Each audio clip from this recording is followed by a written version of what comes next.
So dear learners, in this video we will be discussing about an important concept, that is test driven development. Okay. So in case of this test driven development, the name itself indicates here. Okay. So here we are going to interleave or mix up both testing as well as code development. So both the activities will be get mixed here. Okay, so that is the specialty of test driven development.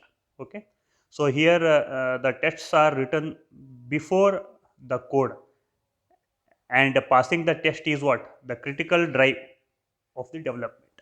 So here whatever the code that we are planning to write, for that particular coding, before implementing that code we will write a test for that. Okay, so we're writing a test in the sense what, how that particular code that we are planning to write is to be get tested, with what input data that we need to test, what is the expected output of that. Okay, so that is called as what, the test driven development. Okay, or even especially in case of extreme programming is one kind of concept. So where we are going to use this test first development. Okay, you can also call it as a test first development. So means before writing the code, okay, we will be ready with what, how to test that particular code. That is the basic theme of what, test driven development. So especially here we are going to develop the code incrementally. Okay, and along with a test for that increment, means not only we are developing the code incrementally, for every increment we are going to come up with what test that increment is to be get tested. So here we are not going to move on to the next increment until the code that we have written or developed passes to what, that particular test. See, for example, say if I am implementing two different increments like the username and password, these are the two different increments. Okay, so until and unless the code written to check whether my username accepting of the username is going to be get working properly or not. Okay, that will be get tested first, then only I will go for accepting what, I will be writing a code to accept what, the particular password, and that will be get tested next. So like this, increment by increment we will be developing the code, and before developing the every increment we will be ready with the test case, that is test that will be get designed, and it will be get tested immediately after that increment is going to be get what, get developed. Okay, so this is how the test driven development is going to work out. And just now as I told that, so this TDD was introduced as a part of agile method such as extreme programming. Okay, even it's a very popular kind of the software development concepts, that's agile method and extreme programming, where this test driven development is very popular one. And also this TDD can also be get used in our plan driven development process also. Okay,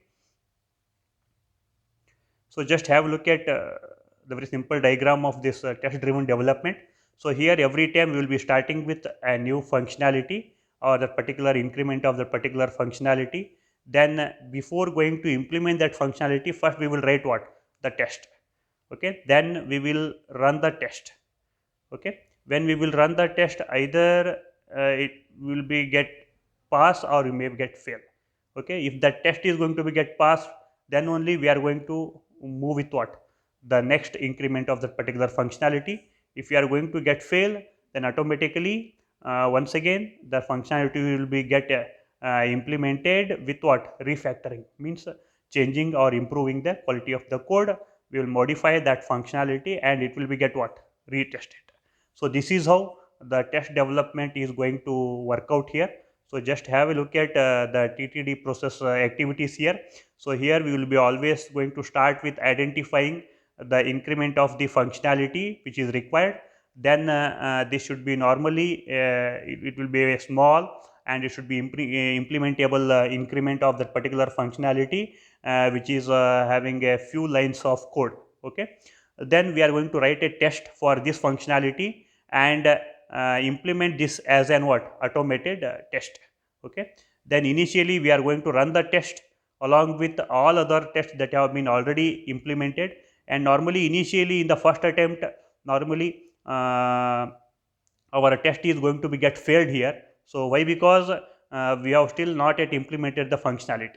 Okay, so our very first test will be always, it will be get failed, but after getting failed we will implement the functionality with proper logic and it will be get retested.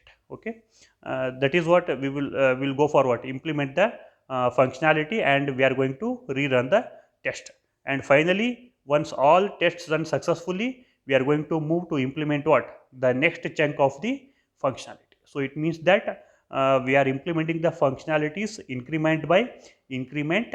Okay, and for every increment in the initial stage itself, the test will be get designed, and every increment will be get tested with that particular test.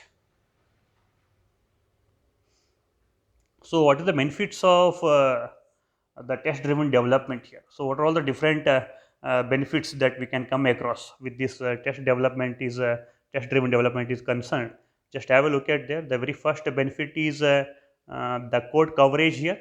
So here, as we are going to test the code part by part or increment by increment, so here every code segment that we are going to write, at least one test will be done on each part or each segment of the code, so that by the end of that particular implementation of the functionality is concerned, the each and every part of the code will be get what, tested. That we can call it as a code coverage here. Okay, and then the regression testing. So here the regression testing in the sense, here the regression test suite is developed what, incrementally, as a program is what, developed. Okay, so basically if you just try to recall the concept of this test driven development, here we told that we are going to test not as a functionality as a whole. Here we are going to implement that functionality increment by increment, and after testing the every increment of that particular functionality, it will be get combined with the next increment, and while doing the testing of that particular increment number 2 of that functionality, once again the test will be get repeated on both increment 1 and what, increment 2. Okay, so that in case of the regression testing is concerned, we always used to make sure that there should not be any kind of breakdown. Okay, so in case of that overall implementation of the functionality is concerned, so that care should be always taken.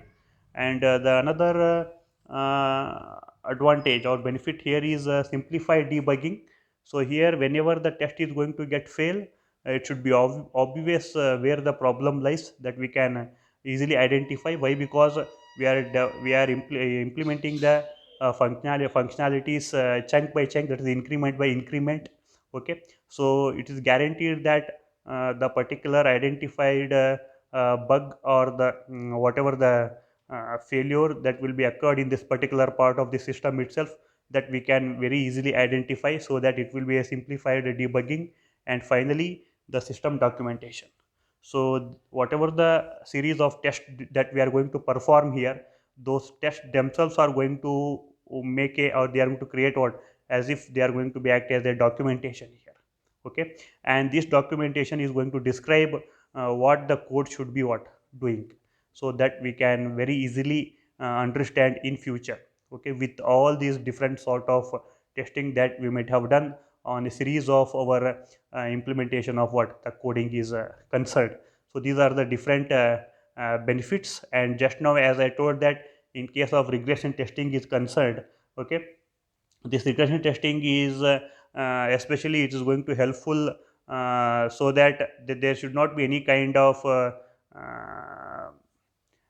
chain of broken, especially in case of what, see, whenever we will modify any part of that particular system or the functionality.